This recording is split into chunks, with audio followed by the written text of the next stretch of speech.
बोलती पुस्तके. ज्यांना वाचनाचा नाद त्यांना बोलती पुस्तके घाली साद. आमचं चॅनल सबस्क्राईब करा आणि सबस्क्राईब करायला इतरांनाही सांगा. नमस्कार श्रोते मित्र हो, बोलती पुस्तके सादर करत आहे ज्येष्ठ साहित्यिक चंद्रकुमार नलगे लिखित रातवा. प्रकरण 22. अक्काताई जीवाला चटका लावून गेली. तिच्या जीवाची झालेली तगमग सारखी आठवत राही. घरातून बाहेर आलं की सोप्यातल्या तिच्या खानाखुणा व्याकुळ करीत. अक्काताईनं सोप्यात काकणाच्या फुटक्या तुकड्याने काढलेलं सूर्याचं चक्र किती रंगीबेरंगी आणि छान दिसतं. ते काढण्यासाठी तिने किती दिवस काकणांचे तुकडे जमा केले होते. तिनं तुकड्यांनी भरलेली गवर भोपळ्याच्या दिवळीत जपून ठेवली होती. फुटलेल्या चिनी मातीच्या कप बशांचे तुकडे तिने किंकाच्या गारीवरनं एक एक करीत गोळा केले होते. फुटक्या आरशाचे तुकडेही असेच कुठून कुठून मिळवले होते. गल्लीत कासार कोणाला काकणं घालायला आला की गिधाडागत तिला कसा वास लागे कळत नसे. ती तिथं जाई आणि काकण फुटायची वाट बघत बसायची. तिने कितीतरी तुकडे गोळा केले होते. सारी रानात गेली की सोप्यात काचा रुतवून नक्षी काढण्यात हरवून जाई. भिंतीवरही किती छान नक्षी काढली होती. वेली, झाडं, चंद्र, सूर्य, तुळस यांची काच चित्र काढली होती. इथंच मी पुस्तक उघडून अभ्यास करी, गणित सोडवी, अभ्यासात मन लागे. शाळेला जाताना भिंतीतल्या आरशाच्या तुकड्या टोपी नीट आहे की नाही हे बघे आणि मगच शाळेचं पाऊल उचली. दादा एवढे तुसडे पण तेही गावागवंड्याला जाताना हळूच चोरून त्या तुकड्यात बघत मगच बाहेर पडत. आई तर त्या तुकड्यात पाहूनच कुंकू लावी. अक्काताईच्या नाजूक हाताने काढलेली ही काचचित्रे मोहक होती. ती स्वतःच सुंदर होती. तिचं मन सुंदर होतं. तिला दृष्ट लागू नये म्हणून आई तिच्या कपाळावर काळ्या काजळीची टिकली उठवी, गालाच्या खळीत काजळाचे बोट लावी. पण अखेर काळाची नजर लागली. माझ्या गोड बहिणीला कायमची हिरावून नेली. मी फारच दुःखी झालो. काही सुचत नसे. सोनाराचा नरहरी आला. त्यानं मला समजावलं. म्हणाला, देवापुढं कुणाचं काही चालत नाही. पण असला कसला देव? माझ्या बहिणीनं काय केलं होतं? एवढासा कोवळा जीव तिचा किती छान होती. म्हणूनच देवानं नेली. म्हणजे चांगली फुलं जशी देवाला आवडतात तशी चांगली मुलंही त्याला आवडतात. बोलता बोलताच माझं मन काळवंडलं. काळजी करीत विचारलं, तुझ्यातला तो ग्रंथ वाचलाय, त्यात मरणानंतर किती भयानक शिक्षा करतात. आमच्या अक्काताईला शिक्षा करतील स्वर्गात? नाही. तिनं कुणाला मारलंय? नाही. कुणाला शिवी दिली? नाही. तिनं कुणाचं काही चोरलंय? नाही. ती कुणाला नकोशी होती? नाही. ती फुलासारखी नाजूक मनाची होती. मग देव कसा शिक्षा करील? नाही. उलट तिचं आयुष्यच तेवढं होतं. ते देवाला आवडलं. माझं मन निवांत झालं. नरहरीनं खूप पुस्तकं वाचली होती, पोथ्या वाचल्या होत्या, ग्रंथ वाचले होते. त्यातले कितीतरी दाखले त्याच्या बोलण्यात असत. मला वाटलं नरहरीचा बाप गांजा ओढतो, नरहरीच्या आईला मारतो, माणसांची तुसडेपणाने बोलतो, नरहरीचा छळ करतो. म्हणूनच एवढा मोठा झाला तरी देवानं त्याला इथंच ठेवला आहे. आमच्या अक्काताई तशी नव्हती. तिचं बोलणं गोड, हसणं गोड, दिसणं तर गोडच होतं. या काच चित्रांजवळ मी अभ्यासाला बसलो की ती चित्रासारखी बघत बसे. मी अभ्यास केला तिला फार आवडे. कविता म्हणू लागलो की ऐकत बसे. कविता पुन्हा पुन्हा म्हणून घे, भान हरपून ऐकत राही. तिला माझ्या वाचण्याचं कौतुक वाटे. इथंच बसून ती कितीतरी वेळा कविता म्हणायला लावल्या होत्या तिनं. घड्याळ कविता तिला फार आवडे. आजीच्या जवळी घड्याळ कसले आहे चमत्कारिक. बाळांनो या कवितेच्या या बाळांनो या रे लवकर भरभर सारे या या ओळी तिनं पाठ केल्या होत्या. आईनं जेवायला बोलावलं की ती या गोळी म्हणून बोलोई. व्हावा व्हावा चेंडू हा, सुंदर कितीतरी खचिता हा. चेंडू. उठा उठा चिऊताई, सारीकडे उजाडले चिऊताई. लहान सुंदर गोजीरवाणी दिसे कशी ही खार. गुलगुलीत हे अंग मजेचे, शेपूट गोंडेदार खार. आनंदी आनंद गडे इकडे तिकडे चोहीकडे. आनंदी आनंद. फुलपाखरू छान किती दिसते फुलपाखरू. फुलपाखरू. कशासाठी? पोटासाठी, खंडाळ्याच्या घाटासाठी. कशासाठी? पिवळे तांबूस ऊन कोवळे पसरे चौफेर सायंकाळची शोभा. तिला या कवितांचे मुखडे तोंडपाठ झाले होते. अधेमध्ये म्हणत असे, एकलीच गुणगुणत राही. थोर तुझे उपकार आई, थोर तुझे उपकार आई. येई दुखणे तेव्हा मजला कोण करी उपचार. पडू आजारी मौज हीच वाटे भारी. आजारपण. या कविता वाचत असताच आणि त्यांच्या अभ्यासाची उत्तरे लिहिताना अक्काताई माझ्या पुस्तकाच्या दिवळीला काच तुकड्यांचं मखर काढीत होती. त्यावेळी रुतवताना काकणाचा एक तुकडा तिच्या बोटात रुतला होता. तिच्या गोऱ्या नाजूक बोटावर लाल पाचूसारखा रक्ताचा टिपका उभा होता. मी उठून तिचं बोट चोखलं होतं. आता हे सारे प्रसंग डोळ्यांपुढं उभे राहतात, व्याकुळ करतात. इथंच ताई गुणाची माझी छकुली, झोका दे दादा म्हणू लागली. हे झोपाळ्याचे गीत म्हणताना मी तिला चिडवत असे, रडवत असे. तिनं मग आईजवळ हट्टच धरला. मला झोपाळा बांधून दे म्हणू लागली. शेवटी आबानं तुटकं वालं तुळीला बांधलं आणि झोपाळा केला. अक्काताईला झोका घेताना किती किती आनंद वाटे.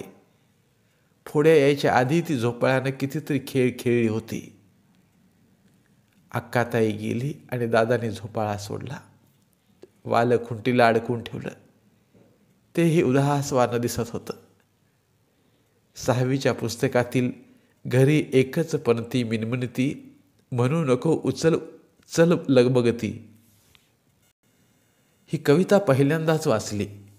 साऱ्या पानावरती मिनमिनती एकच पंक्ती दिसू लागली. मी कुठूनही दमून घरी आलो की अक्काताईच्या निरागस बोलण्यानं सारा शीन विसरून जाई. अभ्यासाला हुरूप येई. तिच्या ऐकणंच हरणासारखं असल्यानं मला खूप खूप वाचावं वाटे.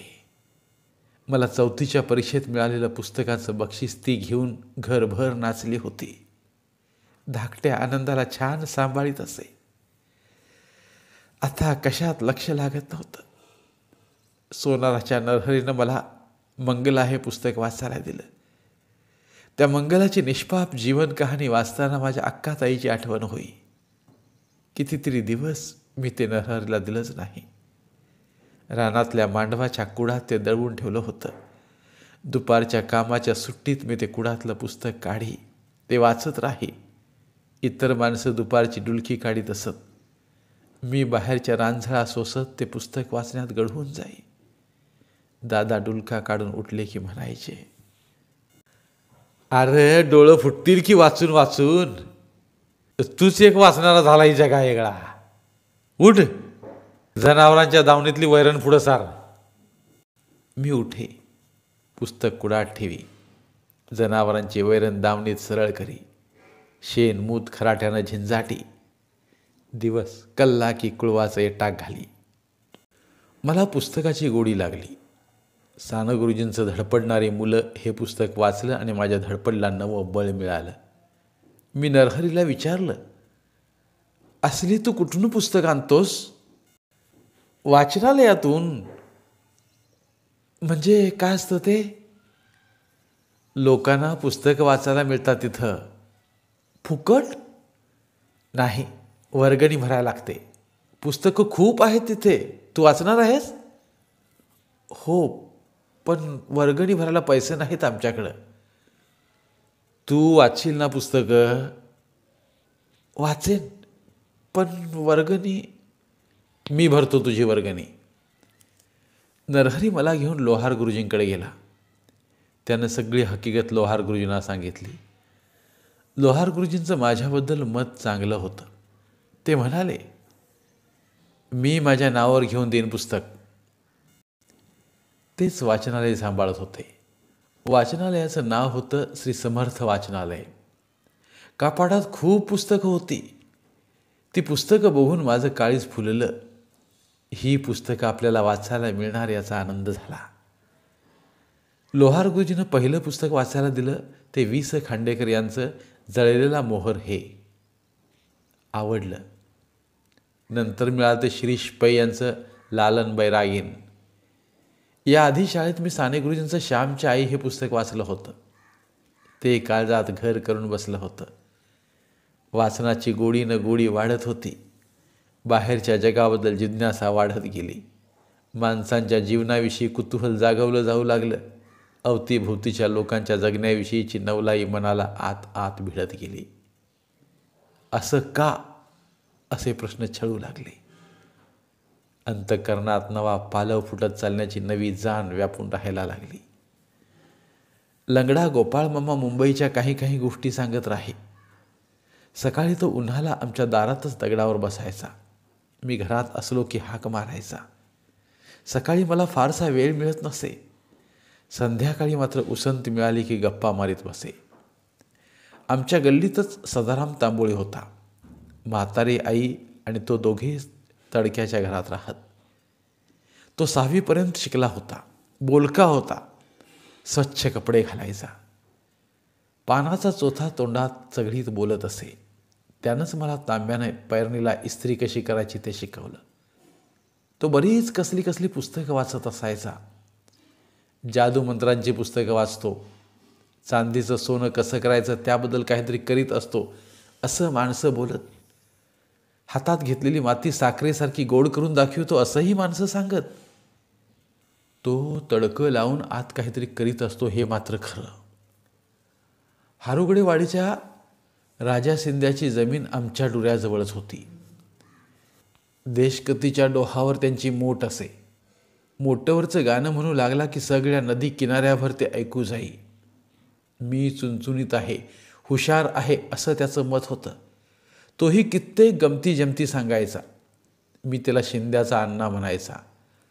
अवतातलं एटाक कसं घालायचं, चावरगाठ कशी मारायची, येडताक कसा असतंय, कुस्तीतला घिस्सा डाव कसा मारायचा आणि जोडीदाराला चितपट कसं करायचं तेही शिकवलं. हागरी चांदणी, कातवाड, चंद्राभोवती खळं असं आबाळातलं की काही ना काही सांगे. घोबडाला दगड मारला की घोबड तो दगड झेलतं, ढोलीत ठेवतं, त्या दगडाला घोळीत बसतं. तो दगड जसा झिजेल तसा दगड मारला माणूसही झिजत झिजत जातो, मरतो. असं जीवनातलं तत्त्वज्ञानही त्यानं सांगितलं.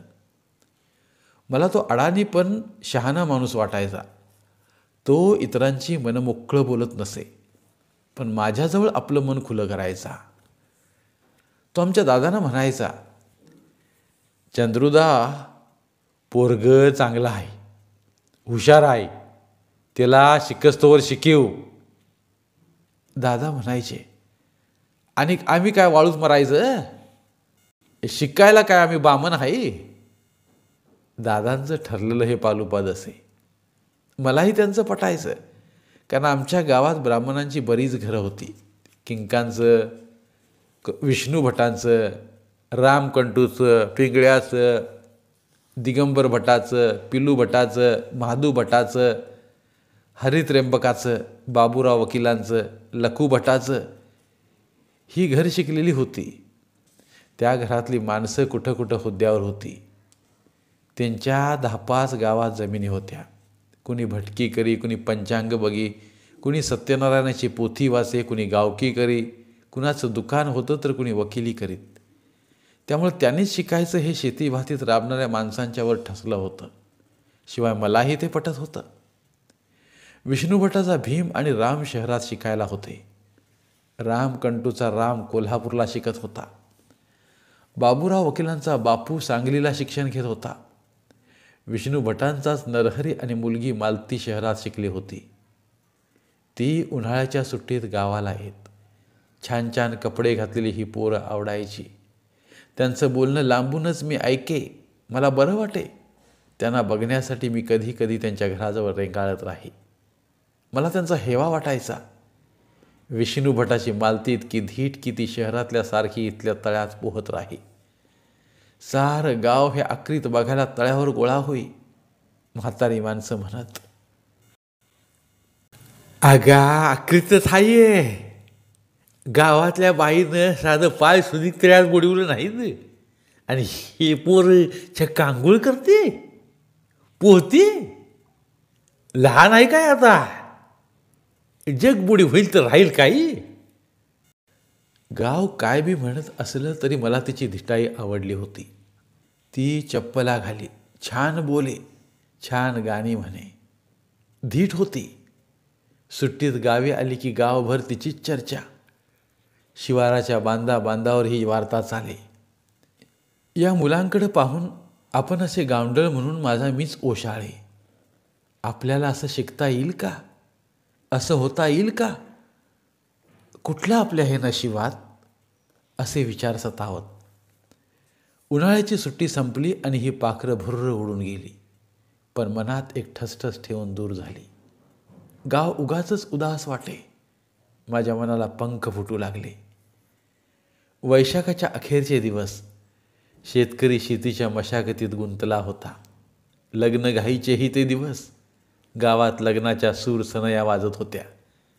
आमच्या आबाच्या वयाच्या माणसांची लग्न वाजत गाजत होती. आमचा आबा असता तर त्याच्या लग्नाचा मांडव सजला असता. मी मिरवलो असतो. एक छानशी वहिनी घरात आली असती. आईला दळणाला मदत केली असती.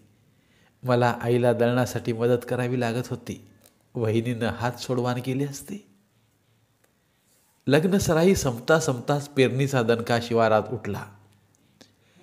मिरूग 15 दिवसावर राहिला होता. बांद, डुरा, खंड इथल्या पेरणींची घाई दादाने उडवली होती. मला भाताचं बी घेऊन पळावं लागत होतं. पेरलं की कुरी बाजूला होई. मला बाबळच्या शिऱ्याची फेसाटी ओढावी लागे. आबा होता तेव्हा तो पेरक्या होई. दादा कुरी हाणत. आता आबा नव्हता. दादांचा हात मोडल्यासारखा झाला होता. सगळ्यांच्याच पेरण्या सुरू होत्या. धूळ वाफनं दाना जमिनीत पडायला हवा होता म्हणून जो तो धांदलीत होता. पेरक्या मिळत नव्हता. दादाने आप्पाला ब्याची ओटी बांधली. कुरीच्या चाड्यावर हात ठेवायचा कसा तो शिकवला. चाल आणि मूठ कशी धरायची हे दाखवलं. होईल तसं होईल म्हणून दादाने बी माती आड केलं. मावळतीच्या डोंगरावर ढग उभं राहिलं. आभाळ भरून राहिलं. गार हवा सुटून मिरूग ढासळला. जमिनीचा जीव थंड झाला आणि पेरा तरारून उगवला. आप्पाच्या हातचा पेरा नजर लागावे असा साधला होता. वापसा पडला. कोळपणीसाठी कोळपं माळ्यावरून काढायची धांदल सुरू झाली. त्याचवेळी माझी शाळेची घाई सुरू झाली. इतर मुलं भेटायची. कुणी जुनी पुस्तकं घेतलीत म्हणून सांगे. कुणी मलकापूरला जाऊन आपल्या बाबाने आणली म्हणून बोले. माझं कशात काय आणि फाटक्यात पाय अशी गत झाली होती. शाळा भरायची घंटा झाली की माझ्या जीवाची कालवा कालव होई. दादाने मला कोळपणीला जुंपलं होतं. कोळपा ओढताना पाय लटपटत. कोळपा रुतला की जोरानं हिसका देई. तेव्हा दादा रागावत. भाताची सरी निघते म्हणून दरडावीत. एकदा तर त्यांचा राग अनावर झाला आणि त्यांनी हिसकीनं पायाच्या नळीवर तडाखा दिला. कळ मस्तकात पोचली. नळी दुखत होती तरी माराच्या भीतीनं कोळपा ओढत राहिलो.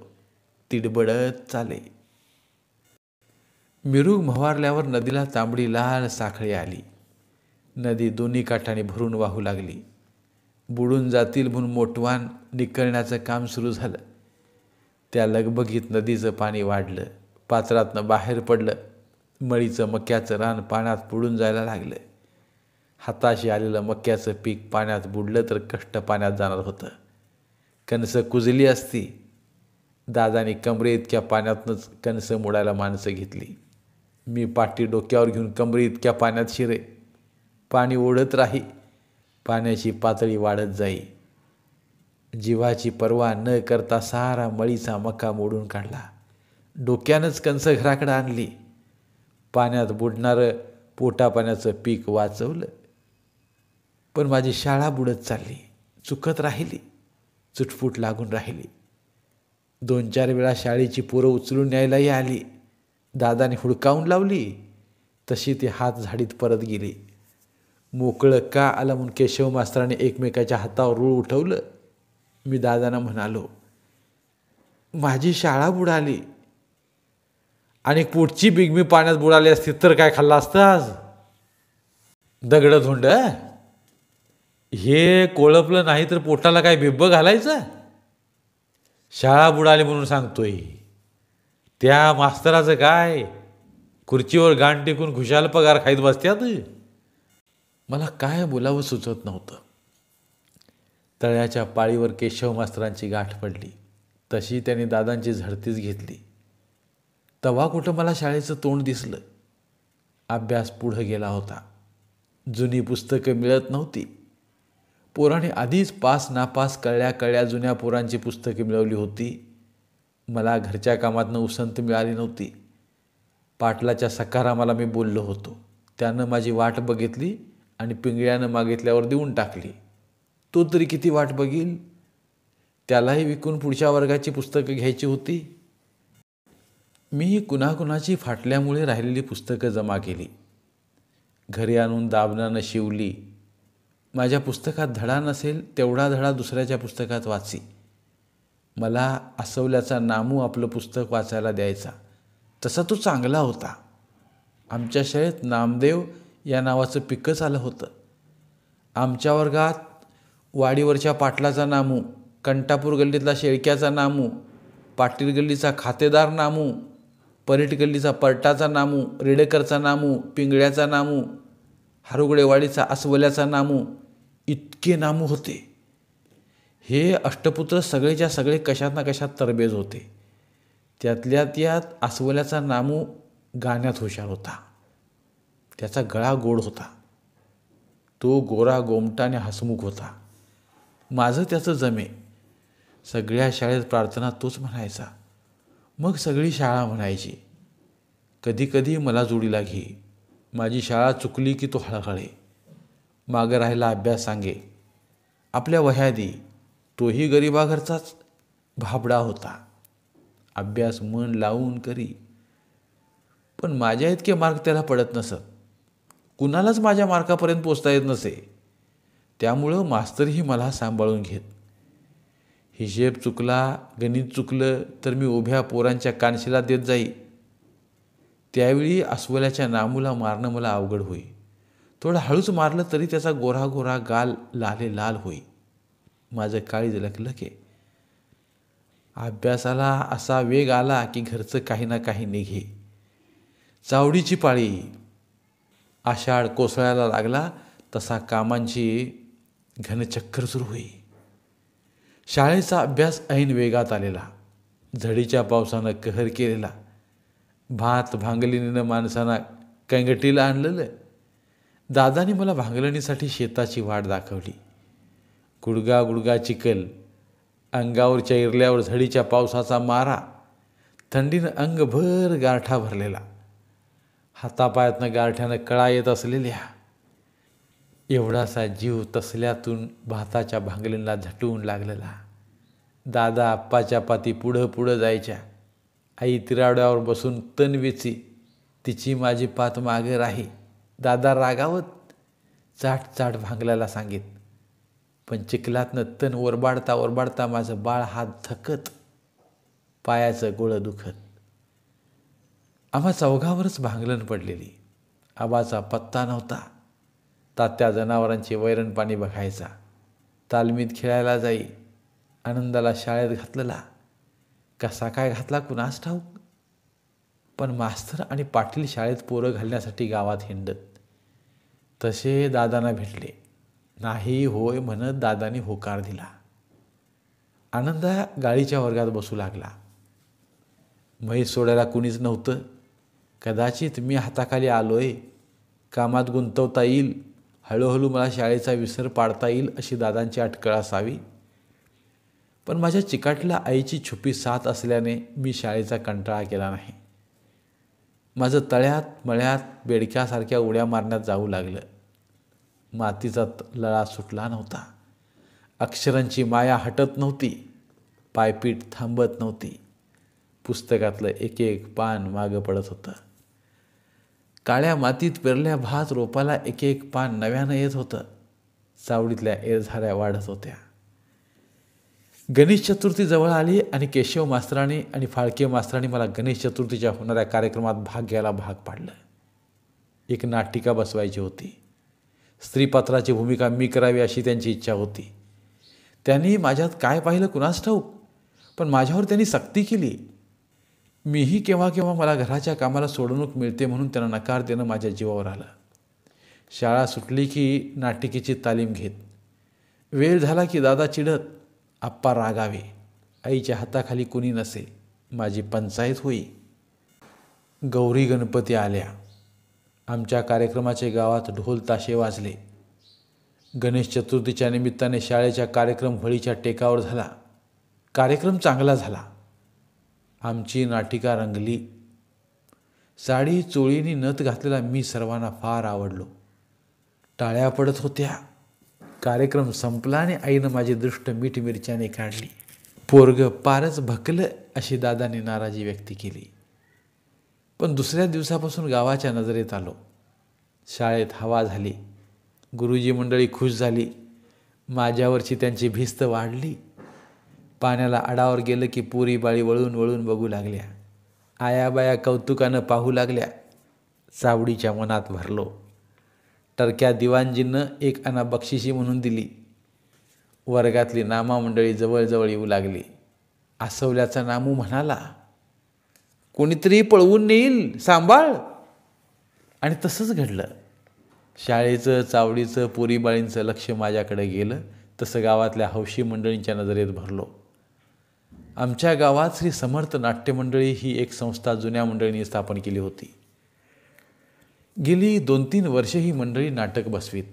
दसऱ्याला किंवा महाशिवरात्रीला नाटक करीत. आमच्या वारण्या खोऱ्याच्या 15-20 गावात करमणुकीचं असं कोणतंच साधन नव्हतं. उन्हाळ्यात जत्रा भरत. त्या जत्रांतून तमाशे होत.